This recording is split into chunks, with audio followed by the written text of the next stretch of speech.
Welcome to Screenplay, the podcast where two professional screenwriters procrastinate on mic. I'm Kevin and he's Will. Hello, Will. Hello, Kevin. And this is the show where we take something topical and pick a top three from the big and small screen. Isn't that right, Kevin? That's right, Will. That's a very brisk and slick intro. You've not done them in a while. Yeah, because usually, like flopping all over the place. I clicked on our document and I saw the words and I read them. Okay. That's what I did. Very good. How are you? I'm good. We're in the middle of the Legany play at the moment. The play is in full flight. I'm working. What's it about? It's a farcical sex comedy. So, really? Yep. Absolutely is.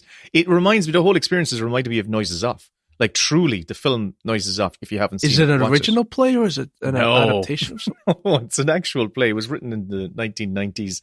It's about an MP having an affair in a Westminster hotel and everything goes to shit. Between a Curry and John Major. That sort of stuff. It is like that because it was written in 1990. Maybe predated that scandal. There's a lot of physicality. So you've got all these Donegal actors putting on English accents. No one's even attempting to do an English accent. Actually, I am the only one who does an English accent, even though I'm not in the play. Let's hear it. Well, what's my line? I have a line. I actually have a line. So how it works down there? You're in the play? My voice is in the play. Right, so I'm like one of the tech guys now. Places. No, it places. Is, there's a line in it where the lead actor goes over to the radio and he's looking for some sexy time music. Okay, baby. And he's twiddling the knob, and he comes to a British BBC, probably a newsreader, who says something about inflation, and the inflation this week has jumped by 6% since March, or something like that, right? And of course, as they do your English accent. Well, I didn't engage in. Do you know what you do if you want to hear my English accent?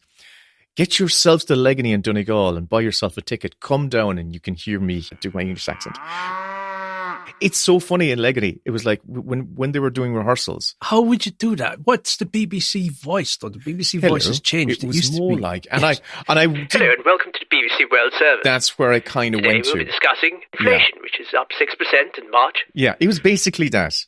All right, hello, welcome to BBC. Hello, sweetness. Welcome to the BBC, innit? Guess what's happened to the old inflation? It's only got it jumped up by 16%. Damn inflation. Go Bennett. Big gold. Oh dear. Oh God. So what happened was during rehearsals, they come to this part in rehearsals and they were rehearsing it, and like the actor was going over fiddling with the knob, right? Someone said the line and I was like, and whose knob? Fiddling with the knob of the radio, right? And no one ever said to us, well, guys, would you mind being able to do that? It doesn't go like that.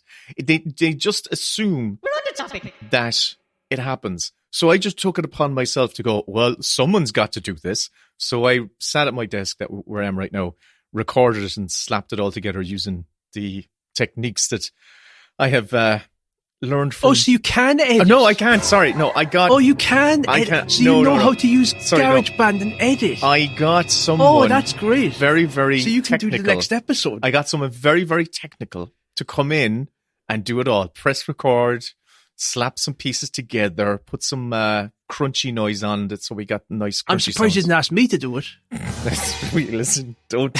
you could be called on before the end of the week, Kevin. But yeah, so it's a lot of fun. It's been really successful so far. I'm washing my knob. I can't do that.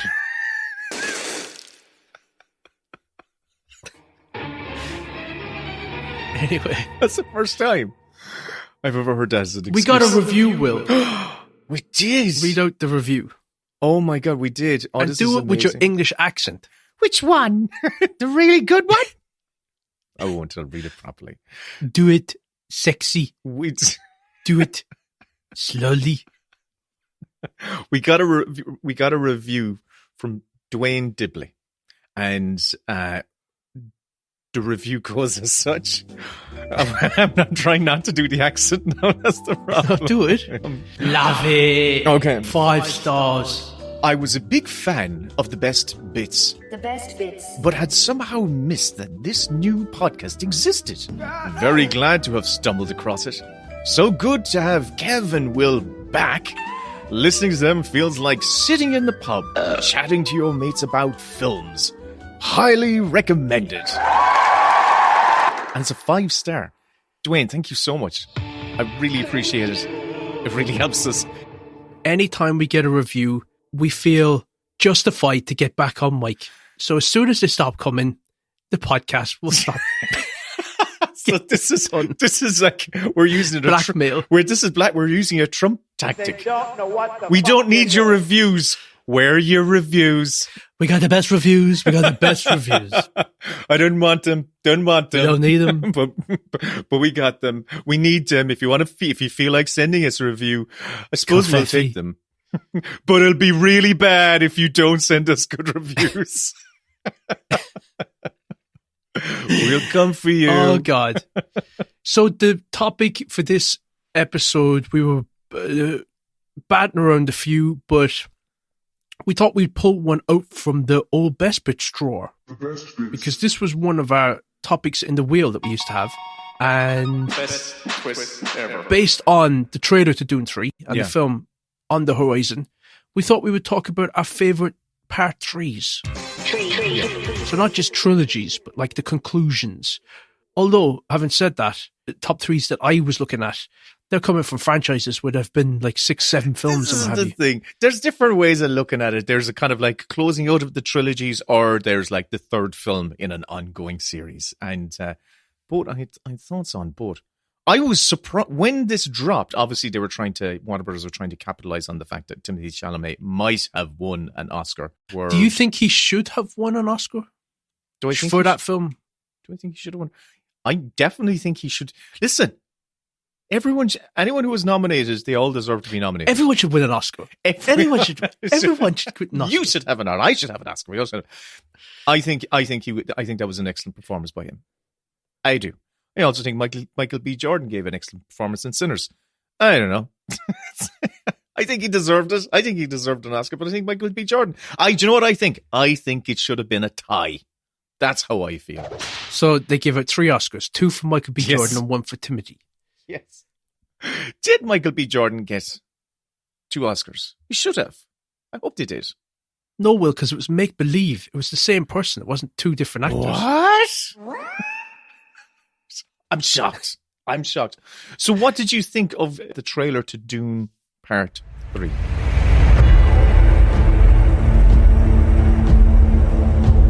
War feeds on itself.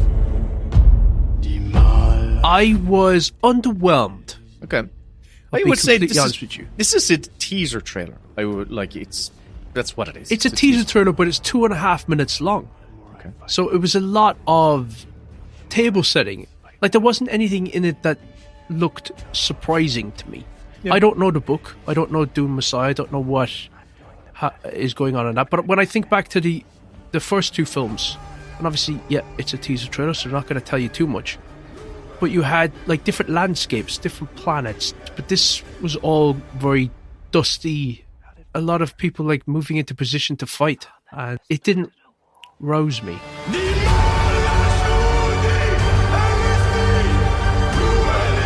So, we shall see. So also, it's set 17 years after the first one, isn't it? Because the daughter is Anna Taylor-Joy is like fighting and stuff.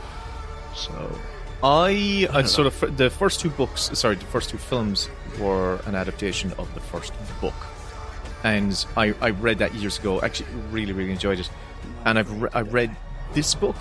But I do not remember anything about it. When I remember feeling, that wasn't as long as the first book. So I genuinely do not know the plot of this book at all. I cannot recall. Rebecca Ferguson came out and said that she's in one scene in the film, and I think they used that scene in the trailer. Okay. So we don't need to go see the film. It's all there. It's out already. I'm looking. Well, listen. The way I'm looking at it is, they stated in the trailer, this is quite clearly the closing of the Paul Atreides storyline. I'm also looking at it from a different point of view of this is the closing of the Warner Brothers big filmmaker-backed blockbuster movies. Though saying that, Universal and Sony have come out saying that they're extending the theatrical window for their films. Which is good. So it is good. It's putting the emphasis back on you want to see this film, you're going to have to go to the cinema to see it. Yep. Which will keep the theatrical experience alive a lot longer. Where Warner Brothers falls into. Did you see that thing as well that I showed you? Not to switch up on you, but that David Zaslav is making out with about 860 million, and meanwhile, probably 20,000 people are going to lose their jobs. We're in the age of the rich they're just smashing windows now and just grabbing stuff. Robber barons. Yeah, they're kind of just taking. They're not even being shy about it anymore. It's overt. It's overt highway robbery at this stage. But did you like the teaser trailer, or did you? I would listen. What was your my feeling? My feeling was pretty much the same as yourself. Yeah, I was like, okay, this looks like more Dune. I was a huge fan. Loved the first film. Second film, really, really liked the second film. So with this, I'm actually more excited for this one. Not more excited, but it's simply because I don't recall the less plot. Excited. No, I would say. Well, I'm more excited because I don't recall the plot, and I hope that they close out this story in a satisfying way because of how they left the part two, where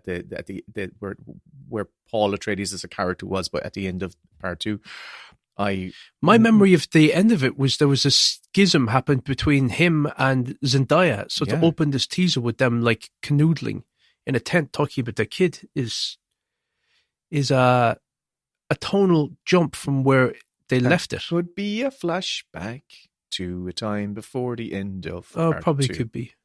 There's a high chance that that's the case. And what do you think of his haircut? His shaved head?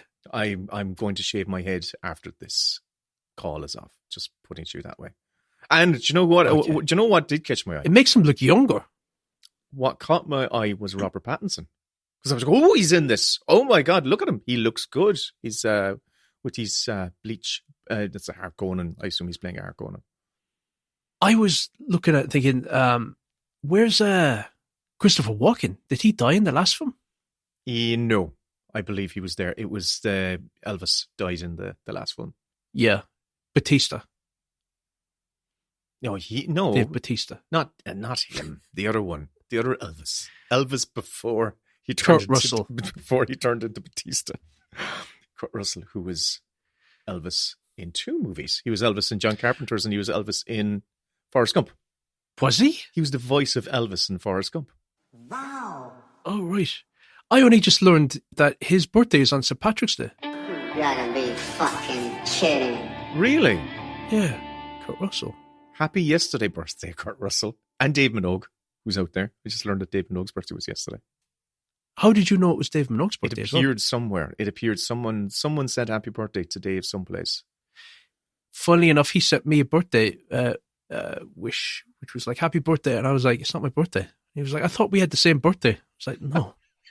Why did you think that? That's his way. That's his way. It's a great way of fishing for birthday cheers. Oh, Happy okay. birthday. Just go randomly wish on your birthday, randomly wish other people a happy birthday. I so that they thought we had the same birthday. Oh my God, that's what we're going to say. I'm going to do. Yeah, because then I immediately went like, oh, happy birthday. Oh yeah, I thought we had the same birthday.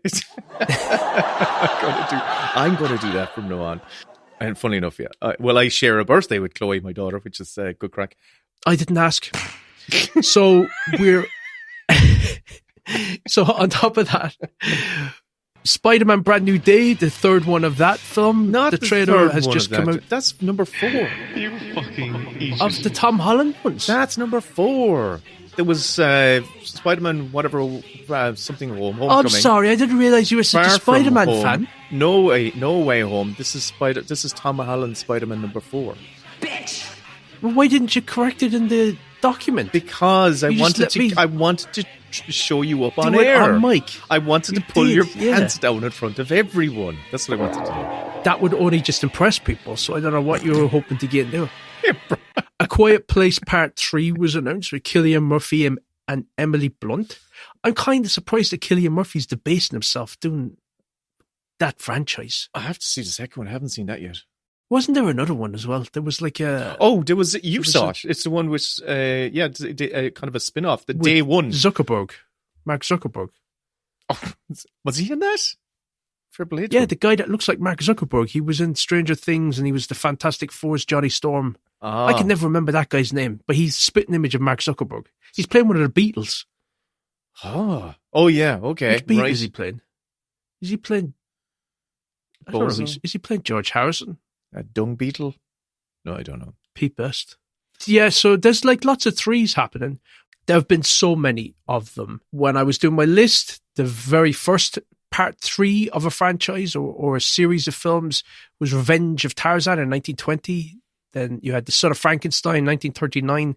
The Road to Morocco. Did you ever see those Bing Crosby and Bob Hope movies? There's like 7 or 8 of them. Yeah, I remember they were kind of an entertaining laugh. They were like Sunday afternoon, they're on the TV and you kind of half pay attention and go, oh, that's kind of funny, you know? So yeah, I've seen Zorro's Black Whip in 1944, The Courage of Lassie 1946. Yeah. Then you had the Carry On films, but they didn't really sort of kick into gear until like the 80s. In the 60s, you'd like Goldfinger and Inspector Clouseau, the sequel to A Shot in the Dark and Pink Panther. Yeah. Escape from the Planet of the Apes, Dirty Harry the Enforcer. Then you had the Bond movies, Airport 77. But when I was looking at this list, I was realizing that you've got 2 different types of part 3s. Yeah. Aside from the fact that they may not be the concluding trilogy, like they say they're the part 3 and then, or it's the concluding trilogy and then they do a 4th one or do a prequel or whatever. Mm-hmm. But you've got part 3s which are kind of like standalone stories. They're loosely connected to each other. Like the Bond franchise, for instance, or the Carry On movies. Or the Cornetto trilogy, you know, where it's like spiritual sequels. The same, yeah. Or the like A Mighty Wind, the Christopher Guest. We're bringing back the same cast, but doing different characters. True sequels are like the continuation of a storyline. You're following either the protagonist or one of the main characters. And those are very hard to do well, I think. Yep. They're few. Just on that point about the spiritual sequels, I realized when I was writing my notes this morning, oh my God, I've written a third one of those trilogy of spiritual sequels. Wolfwalkers is the third in the Cartoon Saloon Celtic Folklore trilogy. So just throwing that in there. I'm looking forward to seeing it. I agree with you. And when I was thinking about it, I said, right, there's the closing, the final chapter of a book, third part 3s, as you said. But I also think there's the third movies that become like finding their voice types of movies where the codes of a franchise become like formed and shaped. For instance, I think the best example... Ernest Goes to Jail. Ernest Goes to Jail. Yes, that's the one. That's the one. Or Beethoven Part 3. That's where it all kind of clicks into place, where you get all of the main important components of the franchise. No, it's like Goldfinger. Goldfinger, for me, is the one where Bond became properly codified. Leave my pussy alone. And that became the prototype for all Bonds going forward. It had it all the pieces were like there, you know, and that was the prime example that everyone kind of looked up to in all Bond films going forward.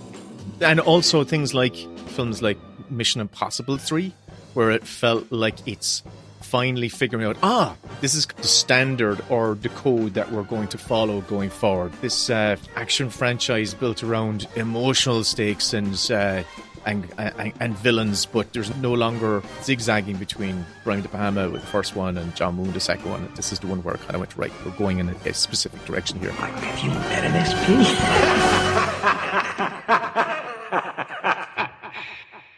See, I remember at the time when Scream 3 was coming out and they were trying to codify the rules about part 3s. Is this simply another sequel? Well, if it is, same rules apply. But here's the critical thing. If you find yourself dealing with an unexpected backstory and a preponderance of exposition, then the sequel rules do not apply, because you are not dealing with a sequel. You are dealing with the concluding chapter of a trilogy. That's right. True trilogies are all about going back to the beginning and discovering something that wasn't true from the get-go. So if it is a trilogy you are dealing with, anyone, including the main character, can die. This means you, Sid. I'm sorry. And there wasn't really anything that they could glom onto. They were like pulling it out of their arse. Yeah. I do have less confidence in a part 3 being not just enjoyable, but satisfying.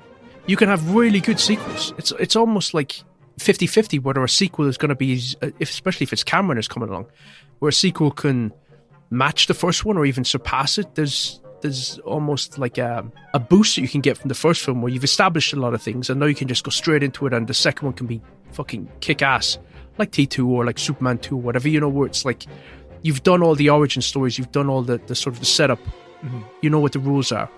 But with part 3s, it's very hard to come back and sort of top what's come before it, if it is a continuing storyline, because that's not how narratives are constructed. Like, when you think of a story, you think of a conclusion, you think of a beginning, middle, and an end. And you can riff on that with a sequel. You can sort of deconstruct it or put a spin in it or take it in a new direction. But when it comes to the third one, you're kind of having to start over. And you see that a lot with like third films, like with that Halloween Ends, where they just completely spin off in an entirely new direction, where they've almost lost faith in what they were doing with the first and second one. And they go in an entirely different line of thinking. And when I'm looking at this list here, I just see it over and over and over again, where they're almost rebooting the franchise with the third film. That's where my brain was going. This is exactly where my brain was going. There's two types of third movies.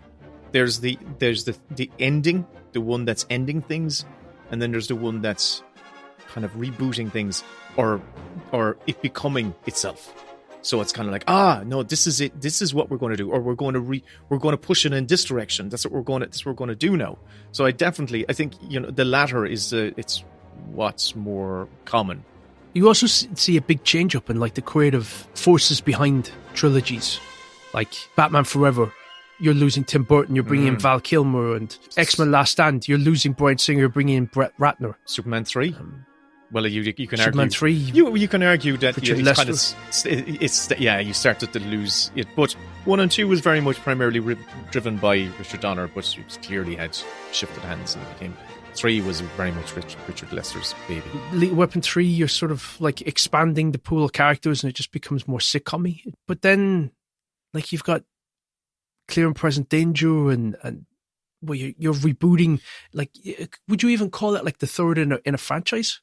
They feel like they're just starting over again. Yeah. Like it's a whole new cast, a whole new team. They're just adapting the character. But those Jack Ryan films very much are in the mode of the James Bond films, where we have a character that's going to be in a new situation, a new scenario. These are standalone stories where we pick up this character in a different state in their life. It's not concluding things. So it has more of a license to reinvent itself from film to film. As the Jack Ryan franchise has done. We've had maybe how many actors play Jack Ryan? To say 4 or 5, I'm not really sure. But you got Ben Affleck, Harrison Ford, Alec Baldwin, Chris Pine. Chris Pine. And I think on TV. And Krasinski. There we go. Who's coming back for A Quiet Place 3.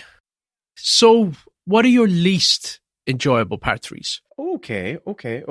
I can throw one at you, The Matrix Revolutions. Right. Okay. That was a terrible film.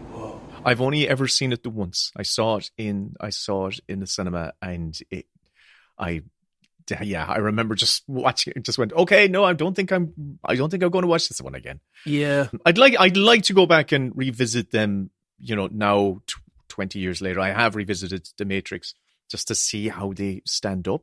All these years later, but I remember at the time just feeling like it was so overwrought. So if Reloaded was too sterile and too heady, the Revolutions was too emotional and melodramatic. Maybe that's... Concordantly, they did a fourth film. Oh, yes. I heard about that. vis-a-vis bringing back half of the Wachowskis. But yeah, I so disappointing, that franchise. But there's stuff to like in the second one. The third one, I can't think of anything. Oh yeah, no, it's ones part threes that are really terrible or really disappointed me. I do look. We discussed it recently when we were talking about Sam Raimi films. Spider-Man 3 was the one that you go. I thought you were going to say Army of Darkness. No, I'll tell you that's an honorable mention for me. It's not same. on my list because I've just had it as like my favorite. Was it my favorite Sam Raimi film? I think it was. But I think the most famous disappointing part 3 would be The Godfather Part 3. But is it? It's not that bad of a film. It's not. It's got two blows against it. One is it doesn't look as gorgeous as the first two. They didn't bring back Robert Duvall. Yeah. They wouldn't pay him enough. R.I.P. Robert Duvall. Yeah. And Sofia Coppola is a bad actress. Yeah. She's not good. Winona Ryder would have definitely elevated that. Was she who was originally cast? Yeah, she pulled out at the last minute. She brought him Dracula. Oh. After that, it's sort of like a consolation prize. Okay. It's like, would you be interested in doing Dracula? But yeah, what have been your disappointing part 3s? I would say I'm actually looking through the list of ones that okay, Batman Forever was disappointing because I had loved the tone of the first two Batmans, even if they're messy films on their own right. But the shift towards the poppy juvenile 1960s gag filled over the topness that Joel Schumacher brought to it really kind of it kidified the entire the franchise, and it kind of started to push it in an awful direction, which ultimately crystallized in Batman and Robin, which was terrible. I did not like Austin Powers in Goldmember. That was my least favorite of those Austin Powers films. It heavily lacked in laughs for me. Compared to how much I loved the second one. Didn't that one open though with that incredible Tom Cruise cameo? I think you're right. That's the third one. That's the third Spielberg is holding the 2 Oscars, and it's like. But I think Dixie Normus. That is indicative of how much that film was kind of got too big for its boots. It kind of became too self-referential, or it became too much of a catchphrase, if you know what I mean. And it just lacked an awful lot of it. The villain of that was rubbish, that Dutch guy. Oh, the villain in it. It was disgusting. But they had Michael Caine, and Michael Caine was funny. I had some laughs with that film, but I do remember that was one of those films in the cinema where the gaps between laughs became really apparent, and it sort of kills the vibe of the movie. It starts off really, really strong, lots and lots of laughs, and then they peter out. But yeah, there's lots of part 3s that I've never really watched Back to the Future Part 3 all the way through. I've just never really gotten through it. Is it that you've tried it and it just you lost interest? I just get bored all the time. Amazing. Yeah, I've never really taken to it. I've seen it in segments and stuff, but I've told this on the podcast before, on the old podcast, where I just couldn't believe what I was seeing. What was I, 7 or 8 or something when the second one came out? I was probably older. I can't remember. But they came out 6 months apart, didn't they? So Back to the Future was 1990, so I was 9. And an ending on a Back to the Future 2 will conclude with Back to the Future 3. And I had this sort of 2-3 minute extended sort of trailer for the next film. Right. I was like, what the fuck is this? The story's not ending? And I never went back for the third film. Great Scott. I know, this is heavy. Wow, I'm very surprised because, I was all over that.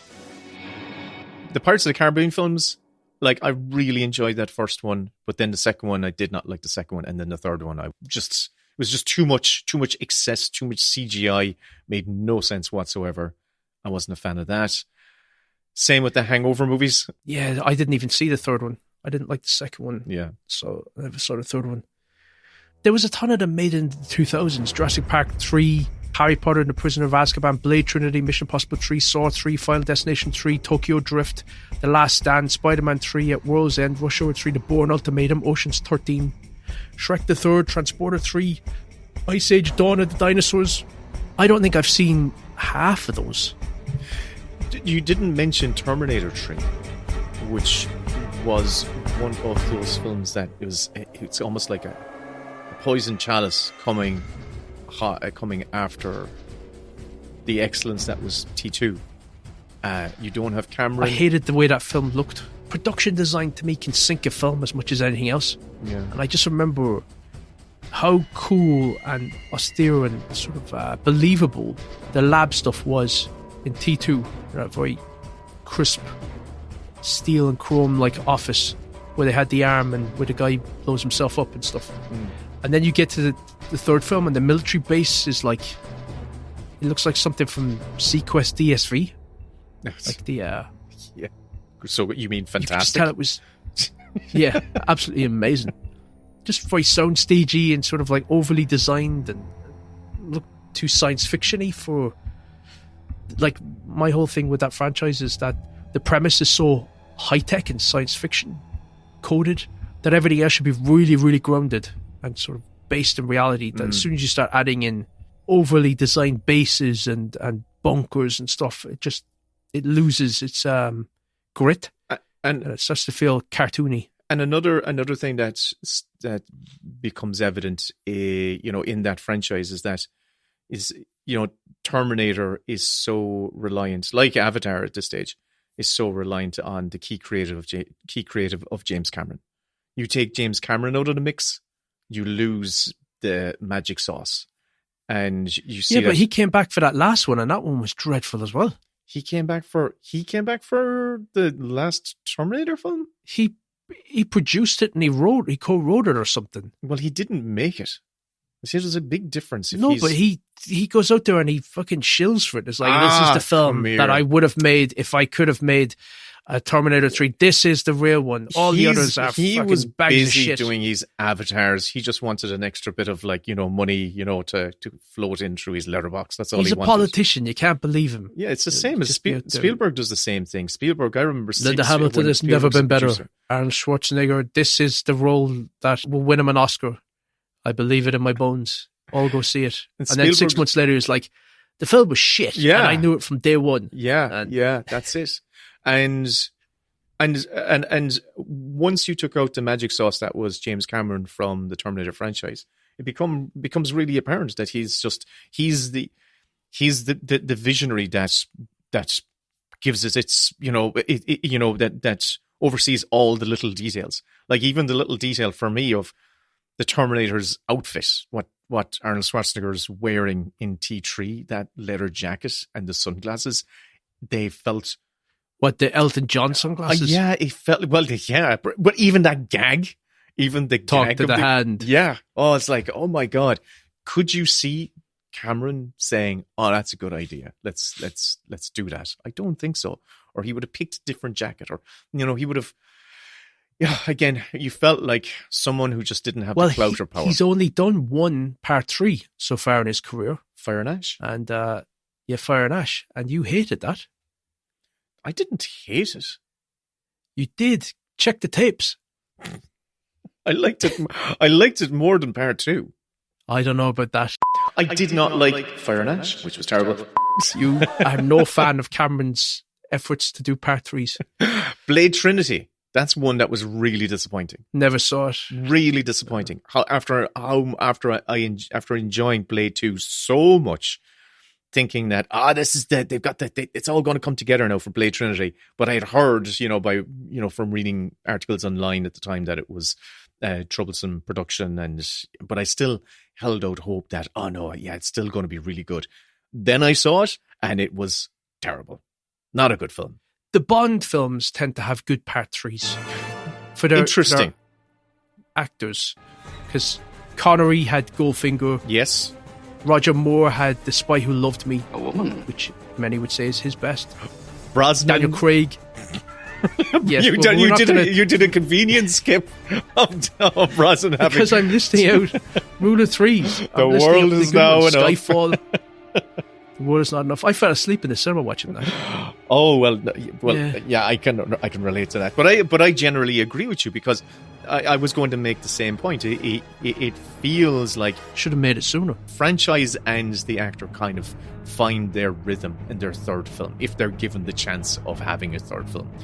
And it was the case for all those three actors except for Brosnan. I think Brosnan had it from GoldenEye, and it kind of the films. Timothy Dalton. He didn't get his chance. He didn't get his chance. But I really do regret the fact that Timothy Dalton didn't get a chance of a third film. I do think he was a really good Bond, and I would love to have seen in the third one. But yeah, it's like that for Sean Connery and Goldfinger. Definitely the case with Roger Moore, where in the first film, Live and Let Die, you feel he's trying to be edgy, trying to be more serious, more Connery-like.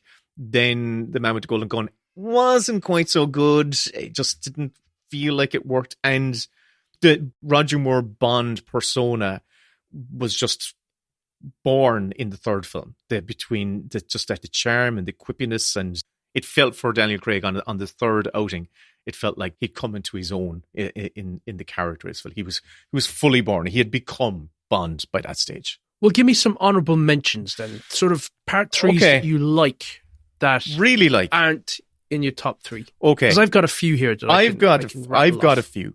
One that I'm definitely going to mention has to be Star Trek 3. The Search for Spock. Yeah. Although I would say that 2, 3, and 4 are a trilogy. I'd agree with you. And you could argue that part 4 is part 3. Is the concluding. Yeah. You could argue that, but I know people would give out to us. I genuinely think those 3 films, 2, 3, and 4, are just wonderful Star Trek films. They're my Star Trek, along with TNG. It doesn't deserve the malign that it had gotten throughout the years. In actual fact, it's, as you go back to it, it's actually aged really, really well. The standout. What are you talking about? Search for Spock? Search for Spock. I think it's really good. Oh yeah. Standout sequences that is when they hijack the Enterprise, steal it from Space Dock. Great crack, great fun. Love that sequence. It's so exciting. No, Carjack. Is it Carjack or Spaceship Jack? Army of Darkness, you were going to, I don't know if it's on your list, but that's an honourable mention for me. It is for me. War for the Planet of the Apes, the Andy Serkis Apes trilogy. I think the third one of that series, I think they're all really good, but the third one closed the story, the book on Caesar as a character in a really satisfying, tragic, and compelling way. I think it's a great film. I'd love to go back and watch them again. It's not higher because I haven't seen it since the cinema. Thor Ragnarok is one of those examples where I felt a franchise became itself, kind of found itself. Yeah, it was so good that they tried to recapture it and they kind of ruined it. Yeah. Can I give you some? Or yeah. are you just going to keep... I want to hug the mic. I want to hug the mic. One more last one and then I'm going to pass the bat on, right? Okay. Star Wars. I'm going towards Star Wars. And it's not Return of the Jedi, but Revenge of the Sith. Revenge of the Sith, the third of the prequels, I think is actually really good. I think it's worth... Is it? Yes. Is it? Is it on your list? Is it your number it's not one? On my list. Absolutely not. It's not on my list. I think the third one's really good. Really good. I was one of those weirdos that thought Attack of the Clones was the best of the three of those. Yes, you are a weirdo. I don't know, because it just felt like there was more escapades and sort of like hijinks and stuff when they were in that Colosseum and things, and they were Natalie Portman midriff. That's what you're talking about, isn't it? Excuse me. I don't know. I can barely remember those films, but they didn't do anything for me. Now, my threes that I kind of like: Die Hard with a Vengeance. Yeah, it's a messier film. You know, the first one is perfect. The second one, I'm on record, I really don't like the second one. It's got the aesthetic that I like, and it's got a lot of the elements that I would like from Die Hard film, but it's such a hateful, angry, cynical film that it just grates on me, so I never end up enjoying that one. But the third one sort of gets back into the formula of the first, where you have McClane, who's an underdog, not an asshole, and Sam Jackson is a great sort of foil for him. It's stylish, it's exciting, it really works, but then it just falls apart in the third act, where you can tell they didn't know how to finish up movie, and it from the moment that he sort of is shot out of that manhole, and Samuel L. Jackson is driving past in the cab, and they team up. From that moment on, the film just falls apart. But up until then, brilliant! Like summer blockbuster. Other ones, Alien 3, I've always liked, even though it's quite a nihilistic film, and it's not a very enjoyable film, but I think in terms of a concluding story for Ripley, it's brilliant. Like it gives her such a great heroic ending. Other ones, I guess Toy Story 3 was very good. Can I hijack the mic? For a moment, because I think it's worth a mention. Naked Gun 33 1/3 I really enjoyed. That disappointed me. Exorcist 3 is very good. Yes. Poltergeist 3 is very good. I've not seen it. Watch it straight after this. I will. Just want to hijack the mic for a moment, because last night I had Carjack.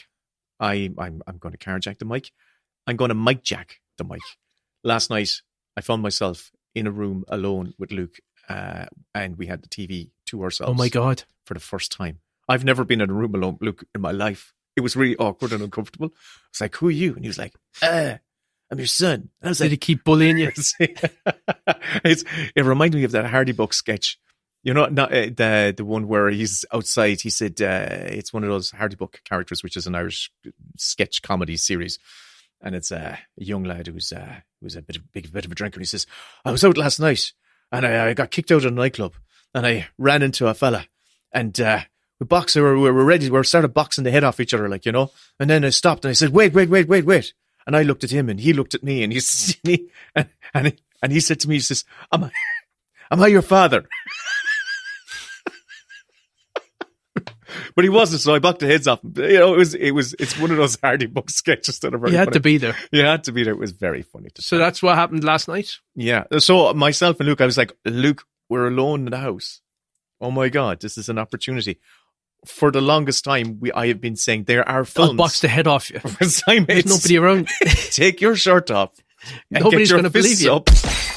We're going to go at each other full fucking force. I've got to get my licks in now. No holds barred. So I said to him, "We got the television. Do you want to watch one of those films that I said, you know, I want to show you before, but it's too mature or too scary for Ellie to show Ellie?" And he was like, Yes. So we put on Aliens. So we started watching Aliens. He's not seen an Alien film, does not know anything about the Alien franchise, except it's supposed to be scary. We only got 3/4 of the way into it when Karen returned with Ellie, and I had to stop it. He says, "We got to come back to it." And I was like, "Luke, what do you think of it?" And he's like,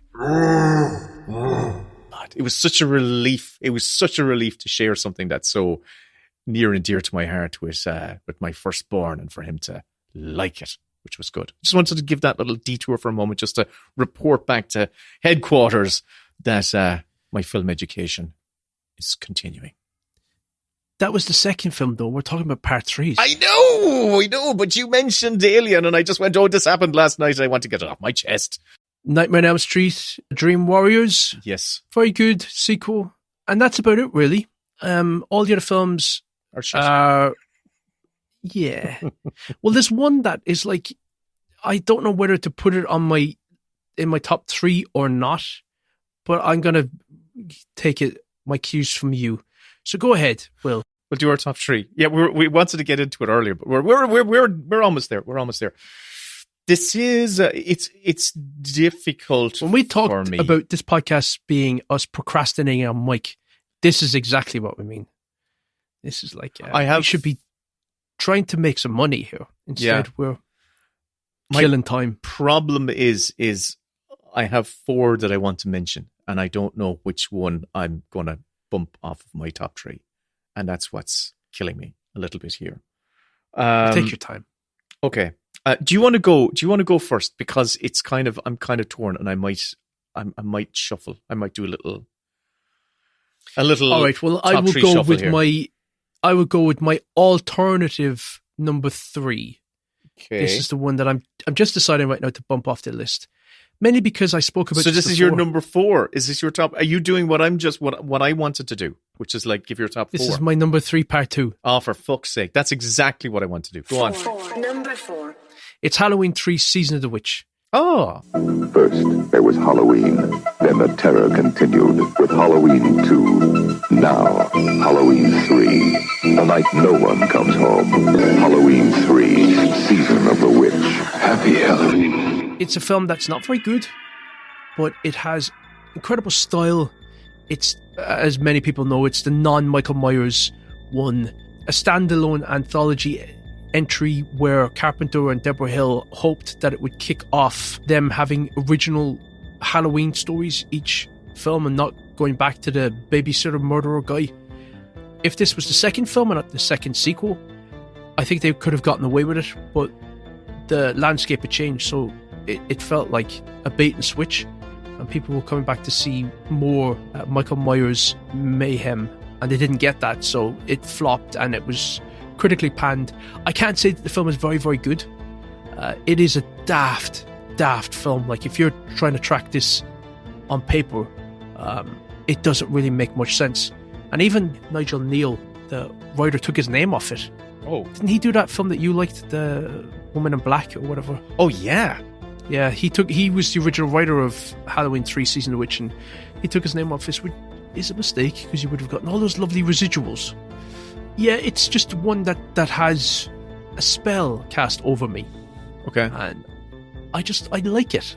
Even though I can't say that it's good. But just the vibe of that film is great. The way that it just flows. Got a great soundtrack. Dean Cundy photography.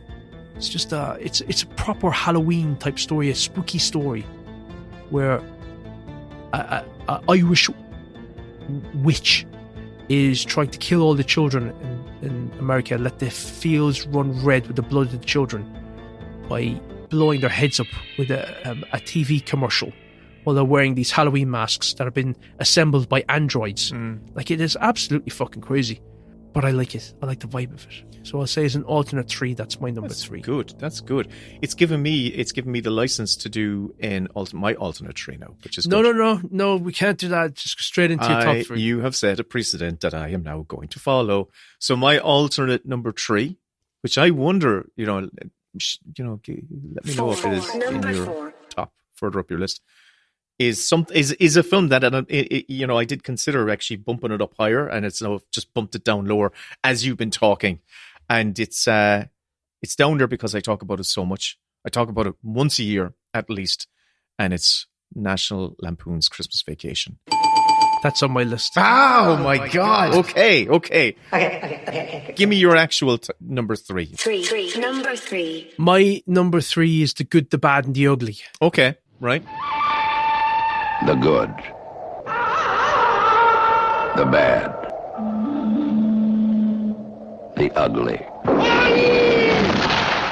It's an honourable mention for me. It's the best of those 3 films, the spaghetti western Sergio Leone movies. It's a prequel. It's quite a long film. Like, it's down at number 3 because there's whole stretches of that where it gets a bit goofier and it's quite comedic and stuff. But it's one of those, like, pure cinema kind of films. It's just dripping with style, and the characters are all bastards. Even though Clint Eastwood is regarded as a good guy, he's still a bit of a snake. There's some very funny, like, machinations that he's got going on in the film where he is teamed up with a guy who is wanted, and there's a bounty out for his head, and so he will round him up, take him to the nearest town. They will give him the money, whatever it is, $500 or $1,000 or $2,000. And just before they're to hang him for his crimes, Clint Eastwood will shoot the rope, and the guys will skip off to the next town and do it all over again. And I like that kind of like scheming side to the character. But other than that, all the characters are pricks, like Lee Van Cleef being a great villain, and it just looks great. Like, it's so vibrant. It's like it really is like a counterculture 60s kind of like deconstruction of the Western. It's so vibrant looking, has a fantastic score that's been parodied, and anytime people even want to reference the Western, they'll go to the Ennio Morricone music for that film. It's just a great vibes film. It's like if you want to put that on a Sunday afternoon. Like, I watched it again yesterday. I feel like those kind of films, they're so few and far between though, but they still stand up. That they were almost a luxury item. You just sit down and just have this wash over you. I love it. They're not busy. They're not cluttered with plot. Very little dialogue. Most of the dialogue is all dubbed. Looks great, sounds great, feels great, is great. Excellent. You know what? It's funny. It's one of those films that I have to go back and watch. Like, I watched it. The last time I watched it was 20 years ago, and I thought it was great. And I just haven't gone back to it again. I think I've only ever seen it like fully, completely once all the way through. So, yeah, it's one to put on a Sunday when you're doing chores and stuff. If you've seen it before, just like be on the background. They're great. They're great films. Yeah, they are. They are fantastic. Also, Clint Eastwood and Sean Connery, they're one of those actors that when I was growing up, there'd be this talking points around them, which is that they're so sexy. They're such sexy guys. Like Sean Connery was always like, oh, it's the sexiest Bond or whatever. They were always just old guys to me. You know, you look at them and think, yeah, I guess they're like macho, old school heroes. But you go back to like the early Bonds and you're like, oh, I get it. He's like Connery was such a sexy sort of like take no prisoners like kind of Bond. You see the star appeal, I guess, in those early films. And the same with Clint Eastwood in like the Sergio Leone movies. He was a handsome like movie star. Like you see him on screen, it's like, whoa, he pops. He was the Brad Pitt of his day. Yeah, like he's really handsome. He wasn't grizzled at all. It was like, that's a handsome man. No, he was like, he looked like a model. Like he just had these sharp features and piercing eyes, and just when they talk about star charisma, it's like, oh, I get it. Yeah, he's got fucking charisma in spades. Yeah. Hey, okay, I'm going to go to my proper number three. And I feel I know for a fact it's not going to be on your list. And I also know that I know what it is as well. And I know I'm going to have to go through this, suffering the slings and arrows that you're going to fire my fucking way. Lord of the Rings. It's fucking Lord of the King. Lord of the Rings. That's what it is. Return of the fucking King. Talk away there. I just need to go and wash my knob. Please depart. Be back in the what? Use you don't even have to use a face cloth. He's actually literally gone. He actually literally left. This is your test. Every path you have trod through wilderness, through war, has led to this road. We must take the precious. We must get it back. How do we know Frodo is alive? What does your heart tell you? The Lord of the Rings, The Return of the King. Rated PG-13. I'm not doing this on my own, Kevin. He is literally gone while I sit here and think about how great the Lord of the Rings trilogy actually was. What an amazing achievement that series of films happened to be, which was not set out. The original design of the films was not for it to be a trilogy, but for it to be just 2 films. And I believe it was, I feel it was one of the executives at New Line Cinema, might be wrong, I do believe it was the executives at New Line Cinema, who said that it should be a trilogy. And he's returned. What's your number 2? May I begin to talk about Lord of the Rings: Return of the King? Please. This is going to be... It's hard enough for me to talk anyway, but when I know Kevin is just itching to just shit on something, it makes it doubly hard. I'm not going to shit on Lord of the Rings. I just don't have a dog in that race. Okay.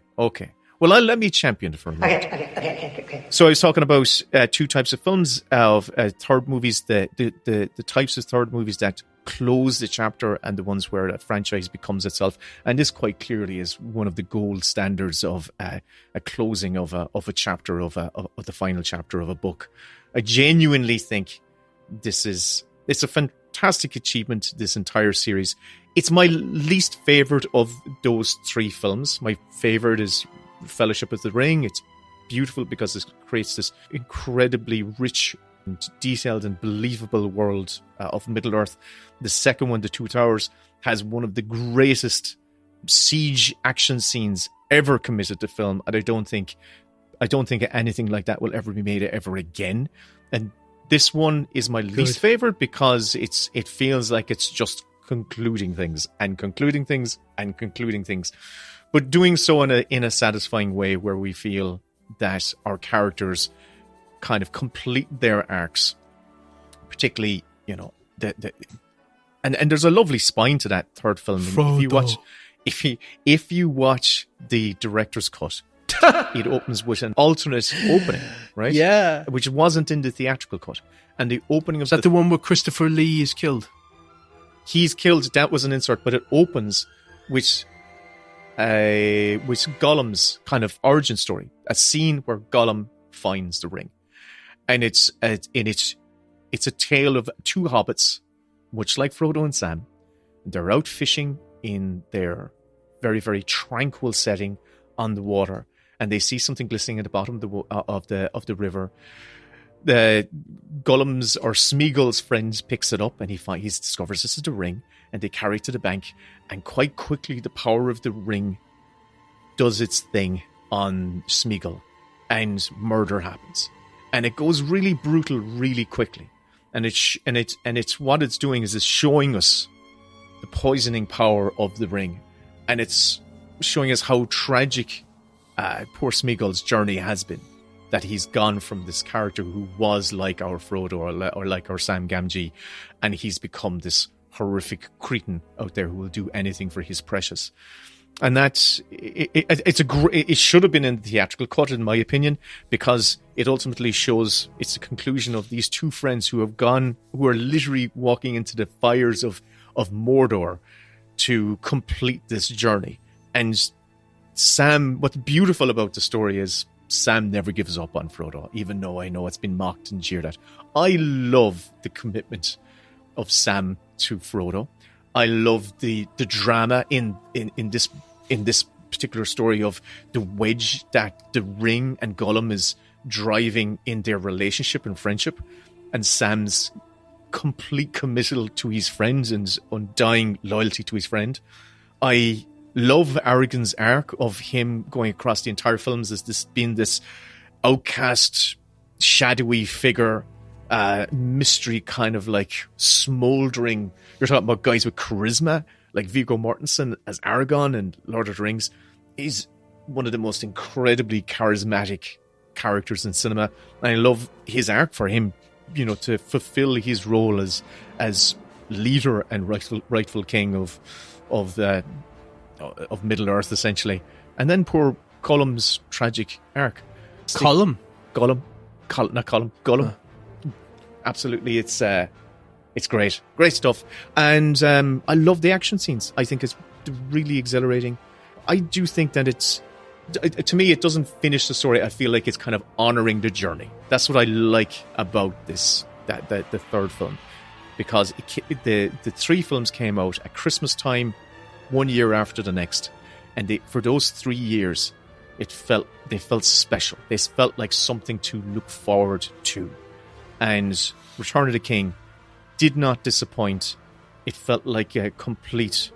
It feels like everything was earned. It feels like those hours you spent in the cinema being exhilarated and thrilled, and being swept away into this fantastical landscape was worth it. And kind of just didn't want to. I didn't want to wait to go back and restart that journey with them all over again.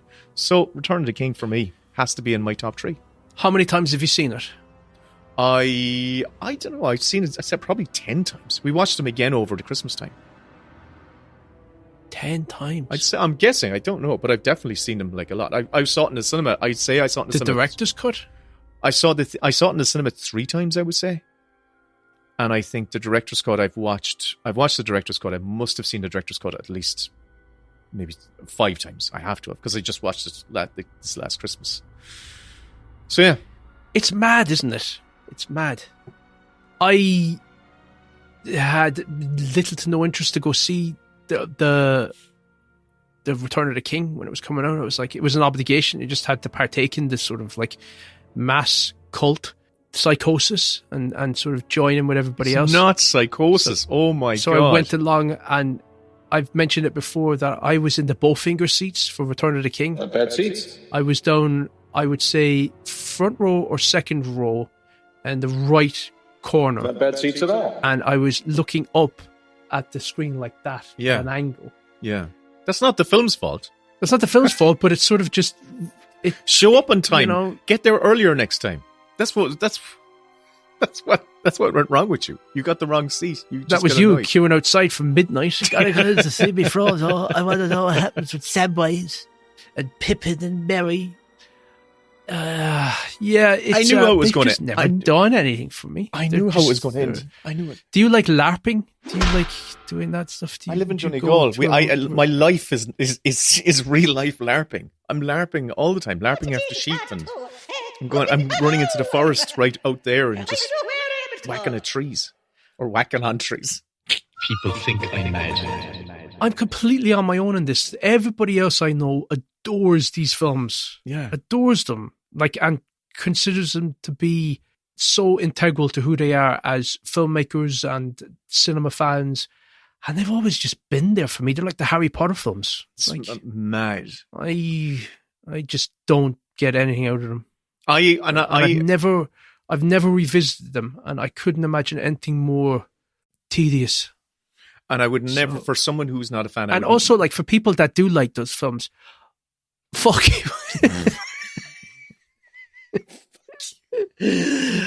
Fuck you. I don't respect you. No. Don't hate me because I'm horrible cunt. I just need to sort of...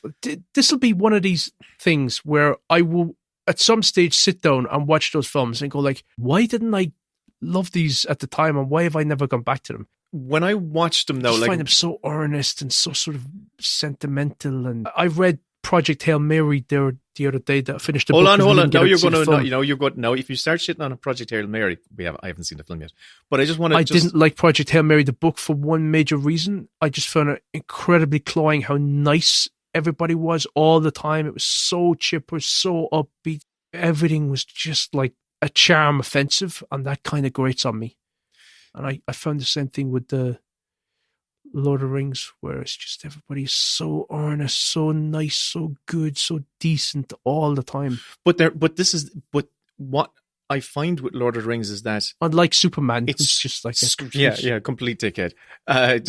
It shows what Lord of the Rings does do is that it's a tale of how everyone is corruptible. Everyone. And it's there in the first goddamn film. The first the end of the Fellowship of the Rings is exhilarating. Exhilarating. And so much of it is what done. you're doing now is you're telling me, but you've got to eat vegetables. I don't want you to see it. Vegetables, they're I'm not so talking to good you. for you. I'm talking beyond you, because I feel I need to be the person. You know, when someone's having a debate, you feel like, hang on a second, I need to balance the scales here. Right? But I'm not trying to convince anybody to my side. I'm not trying to convince anyone either. I'm completely on an island of my own making here, which is that I cannot connect to these films. I get why they're gorgeous to look at. They're like a masterclass in all these different disciplines. It won 11 Oscars, and rightly so. But there's certain kind of films that are just there for me, and that's one of them. The Harry Potter franchise, Titanic, they just don't work for me, and that's a personal subjective thing. The things that have stood the test of time about the Lord of the Rings trilogy are not the big battle scenes, even though the one in Two Towers is fantastic. It's the characterization of the characters. Viggo Mortensen as Aragorn. What you can feel the camaraderie they had as a group. And you can feel that the making of this film was an epic endeavor, and it shows on the screen. It shows on the screen that these characters. Viggo Mortensen turned down coming back for the next Lord of the Rings movie. Damn he right. Said, I'd rather put that behind me. I don't want to be dealing with that shit anymore. But he's right. I agree with him. Elijah Wood is coming back though. He should listen, they can do whatever the hell they want. Andy Serkis is coming back. That's fine. Well, is he directing it? I don't know. And maybe he's directing it as well. I'm not really sure. I'm not talking about what's happening, what's coming down. But for your mates, they're making a movie, do you want to come on and do it? Nah. He's now 20 years older. just trying to rile you up. 25 years later, I couldn't imagine anything worse than having to go back and do that type of shoot that they did 25 years ago. You have to be a young man to be able to pull that off. I don't know, but I just think ageism, Will. It's an incredible. I think it's harder. It's obviously a lot harder when you get older. Well, let me know. But those films are the type of films that just do not get made anymore, and they're a dying breed. And I feel it was the type of epic that was transitioning, that highlighted the transition from physical shooting stuff in camera, getting stuff in camera as much as possible, and then a reliance on CG. You got the Odyssey effects coming. Oh, that's true, actually. Sorry, it's all grand. We got the Odyssey. But anyway, that's my number 3, and that's us having our yearly Lord of the Rings spat. Yeah, it's like you'd think that would be right up my alley, because I love Game of Thrones and stuff.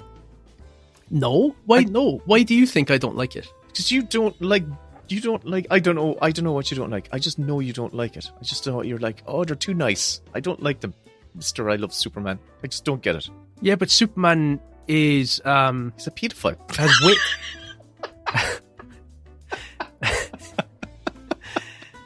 That is outrageous. That is outrageous. Do you know where Superman spent most of his time? When I go low, you go to hell. Do you know what Superman... Do you know what the alternative name for the Fortress of Solitude was for Superman? Epstein fucking Island. Shut the fuck up. Little St. John. And he's not in the logs because he just fucking flew there himself. Why is Gandalf hanging around with children? Little children. He's a pedophile. They're up to his knees. And he's giving him the ring. Put the ring on, Frodo. He knows that the ring is evil. Go on, test yourself, Frodo. Go on. You can do it, boy. Yeah. Oh, tight fit on that ring there. Please. Gandalf the White. What is Savile. your number 2?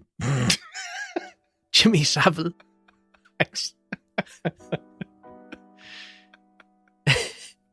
His wizard sleeve. Oh, disgusting. Number 2. My number 2 is Christmas Vacation. Hey! To be jolly, fa la la la la la la la. After vacationing across America and throughout Europe, Take it, Russ. this holiday season, the Griswolds are going to play it safe. Clark, we're stuck under a truck. They're staying at home. I give you the Griswold family Christmas tree. Right. That's gas. That's gas. Very good. Very good. Okay, so that was my alternative number 3. Yes, it is my favourite of those 3 films. Yes. I'm not really that hot on Vacation or European Vacation.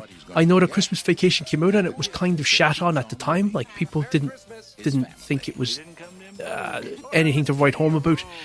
It's since gone on to become one of the most stalwart Christmas films ever. Like, it's played every Christmas, and some people just really connect with it. I'm one of them.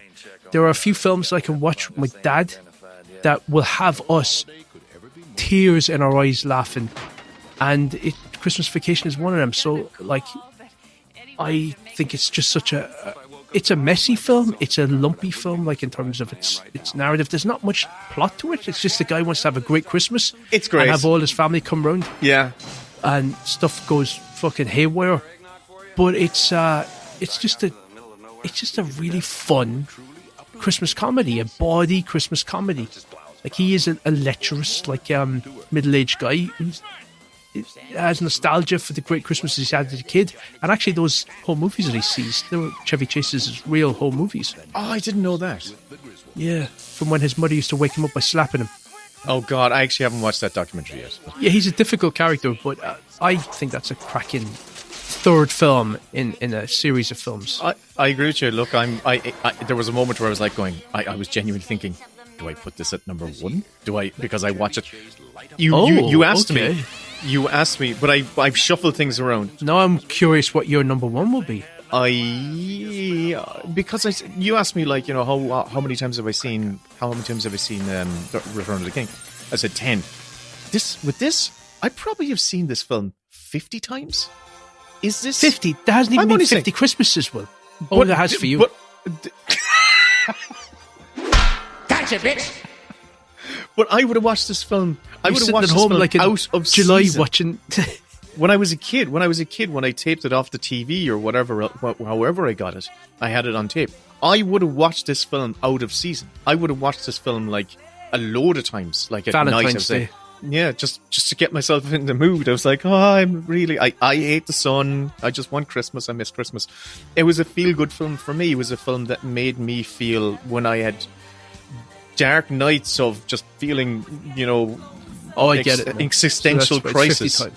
Yeah, it's one of those. It's a comfort film. It's a prime comfort film, and now we watch it every Christmas, every year. So it's an absolute essential for myself and Karen. It's actually that and Elf are the two Christmas films that we have to watch every Christmas. I think it's an example of one of those types of films where the third film in a franchise totally crystallizing in what makes these movies good.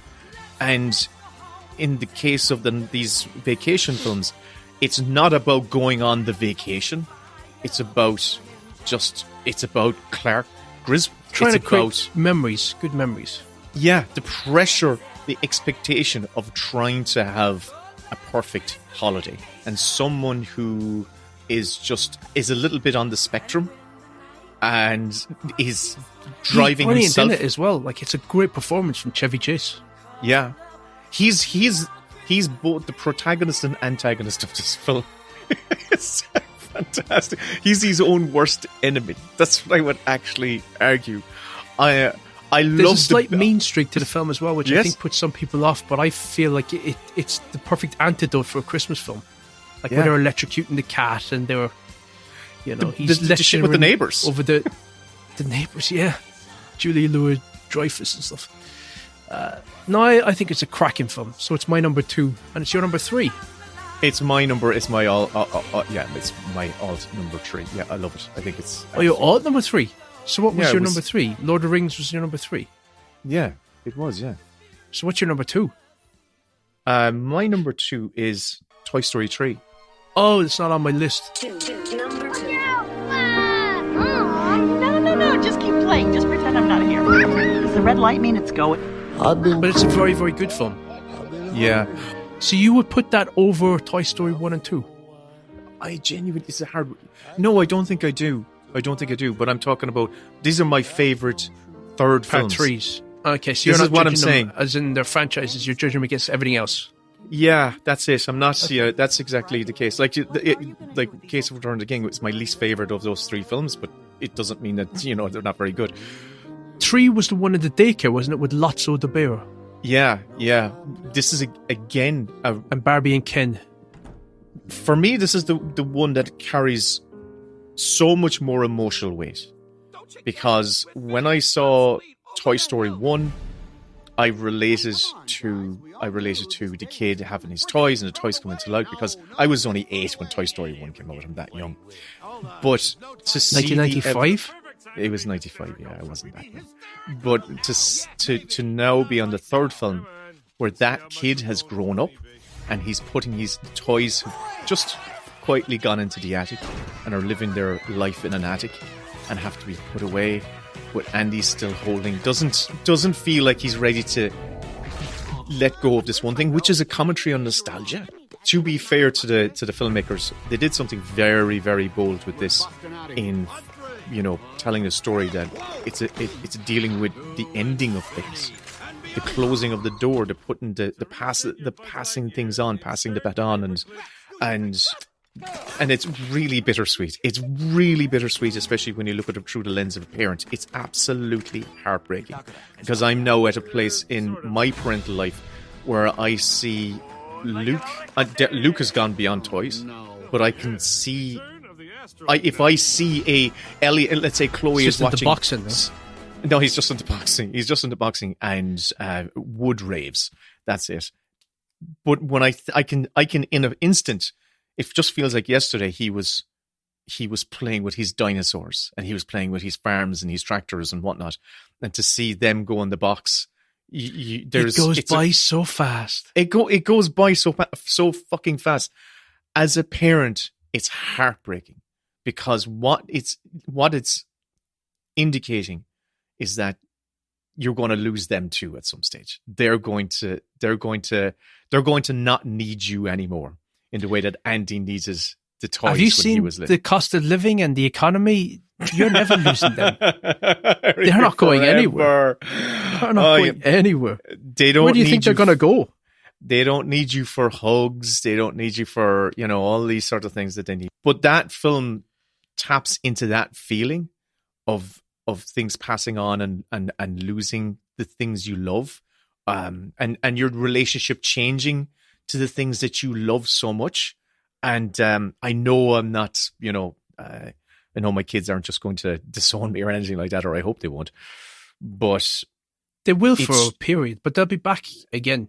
Yeah. But I guess what stands to the Toy Story films is that they went into those films not expecting there to be another one. So they gave it everything each time. Mm-hmm. So I feel like Toy Story 3 was meant to be the concluding chapter of that franchise. Definitely. You feel it. But now they're on to, is it Toy Story 5 or 6? 5 is coming out, yeah. 5's coming out, I think, this year. I think it's coming out this summer. With AI. Oh, don't say it. Listen, my brain No, stops that's Toy the Story villain 3. of it. It's like computers or online stuff. There's something to do with like the internet is what's taking precedence.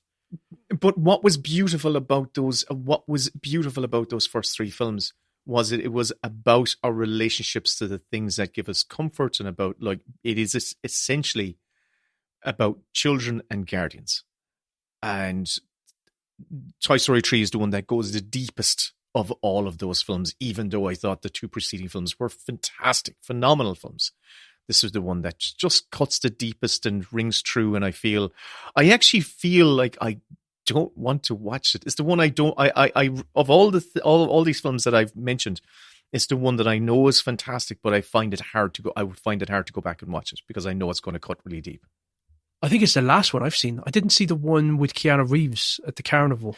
That was the last one. That was number 4. It was fine. It's not a bad film. But I just want to stop. I just want to stop thinking about the Toy Stories. So that was my number 2. So my alt Christmas Vacation. Oh, okay. It's neck and neck with Lord of the Rings. My number 2 is Toy Story 3. And I wonder, we have the same number 1. We have to. Do we? We have to. Do we to. really? We have to. It's not going to be Bill and Ted Face the Music or Glass or Bad Boys for Life or Pitch Perfect 3, Logan, Bridget Jones' Baby, Before Midnight, Iron Man 3, Tokyo Drift, Little Fuckers, The Bourne Ultimatum, Beverly Hills Cop 3. That's what it is. Oh my God. Child's Play 3. What else is there? Howling 3, Psycho 3, Police Academy 3, Day of the Dead, Amityville 3D. Although, no. Okay, there's 2 here which could be yours. Yeah. Well, I know what mine is, but I'm guessing now, just looking at the list, I think yours is going to be Return of the Jedi. Oh, God. It is, isn't it? No, it's fucking not. Because the only Star Wars Okay, so we've got the same number 1. Is it? It's The Last Crusade. You're about to complete a great quest. The Holy Grail, Dr. Jones. Oh, rats. This is it. Look. The shield is the second marker. We found it. Indiana Jones is on the quest of a lifetime. But for some adventures, one Jones is not enough. Dad? Junior? Don't call me that, please. Follow me! I know the way! A race across 3 continents. And in this sort of race, there's no silver medal for finishing second. Hang on, Dad, we're going in! Ding, ding, ding, ding, ding. This is not the first time that we've ended up with very similar lists. No, just on the last one, we had Silence of the Lambs and we had something else together. That's why we do a podcast. We're both water signs. We're both fucking crazy. We're both insufferable idiots. The Last Crusade. I was actually surprised. I just wanted to say, I wasn't expecting it to be your number 3. Sorry, your number 1. I wasn't expecting. What did you think? I didn't. The reason I didn't expect it to be your number 1 is that I know we've discussed this recently enough in that, you know, how you say how number 3 feels much more televisual, and I'm talking about Last Crusade, compared to the Raiders and Temple of Doom. So I was kind of saying, it might be further down your list, so I wasn't really sure what one you would put up there. It's the one that right now I would watch it again. Like, I'd put it on because the vibe of that film is fantastic. That is such a warm, enjoyable crowd pleaser. Like, I'm always drawn to crowd pleasers, and you can't get more crowd pleasing than The Last Crusade. It manages to bring in a family member into the franchise that takes it to another level, that sort of humanizes in the great patter and banter between the two of them. And we talked about it for best ending on the best bits. I remember it was one of our mentions there, because they're riding off into the sunset. But other than that, it's a gorgeous film. Like, it's such a fun, spirited adventure film. Like, you can't do better than that. I want to echo what you're saying, which is what this film adds to the franchise is that relationship with himself and Henry Sr. Junior. Sean Connery relationship. It gives the character of Indiana Jones a new dimension, which is that of the son, the insecure, desperate for approval son. It's a fun filter to see Indiana Jones in. It's a different scenario, and it softens him. It really does. But the charisma, you talk about charisma that Sean Connery brings to this, there's a great chemistry between the two of them. I love it. I adore this film. I really do adore this film. Even though, there's moments where you feel like, the production feels like it. The sets, you know, if you turn the camera 2 degrees left or right, you're going to see the end of the set. It doesn't matter, because at the core, that relationship between the two of them sings so beautifully and so truthfully. I am there. And I'm there for those moments. The moment that really hits me, there's a couple of moments that really hit me. The moment when the tank goes over the edge of the cliff and Sean Connery, he thinks he's lost him. And that's the moment where he turns, where he actually learns to appreciate his son. The moment where he thinks that Indiana is gone. And you see the heartbreak in Sean Connery, and thankfully it's that beautiful moment of the disheveled Harrison Ford coming up behind him, leans over and looking down, and the relief that just melts Sean Connery's face, and the swelling of the John Williams score in that moment, which is just perfectly complements what's going on. It's all one shot, not a wonder, but just a beautiful moment of a father being so utterly grateful that his son is still alive. I love it. It's a quality that the previous 2 films do not have and did not necessarily need. It's the film that makes it absolutely. It's the element of this film why that makes it so special for me. I saw it in the cinema with my dad as well. That was a special one for me. So. And it's good that it's the last Indiana Jones film that they didn't go on and make anymore, because it's such a nice capstone. Can I add something to the conversation that I think you and the listeners would be interested in, of something that I'm consuming right now? And your feelings. The next best sequel post that original trilogy of the Indiana Jones franchise. It is not a cinematic sequel, but a video game sequel. I am playing a game that came out last year called Indiana Jones and the Great Circle. And it is like I am playing an Indiana Jones movie. It's incredible. They've done an amazing job, a really amazing job of creating a tale where you feel I'm embodying Indiana Jones, classic Harrison Ford era, set in Europe, and you're roaming the Vatican, and you go to the Great Pyramids, and you're boxing the face off Nazis and Italian fascists. It's fantastic. It's just, I want to give it a huge recommendation. Anyone who's got has the access to a console that it's on and wants some juicy Indiana Jones vibes, this is brilliant. They did a great job. And the actor who plays Indiana Jones, the motion capture actor, is a guy called Troy Baker. He's one of the I would say the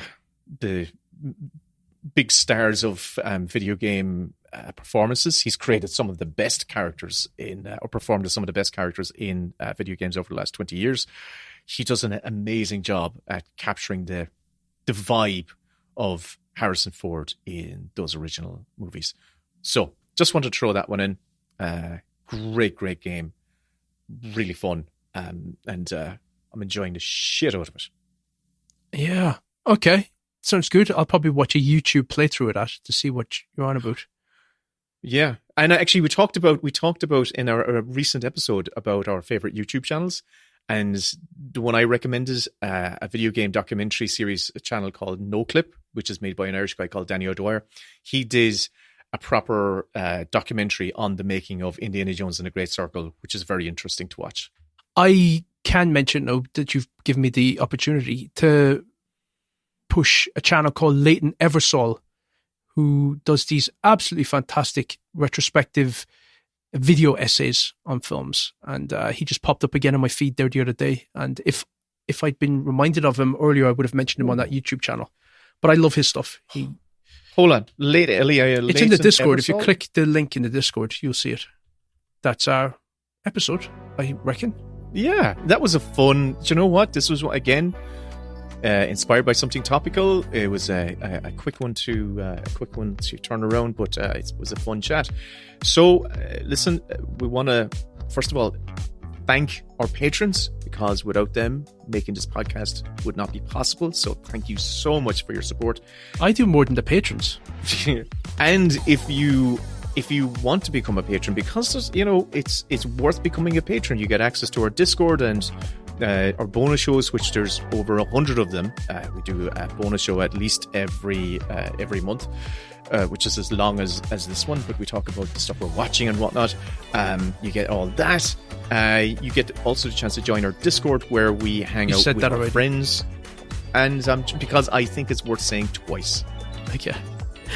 Yeah, you get early access to these episodes and stuff like that. But also, can you rate and review the podcast wherever you listen to podcasts? Like that guy said, that Dwayne Dibley, he didn't know that a new podcast has come along.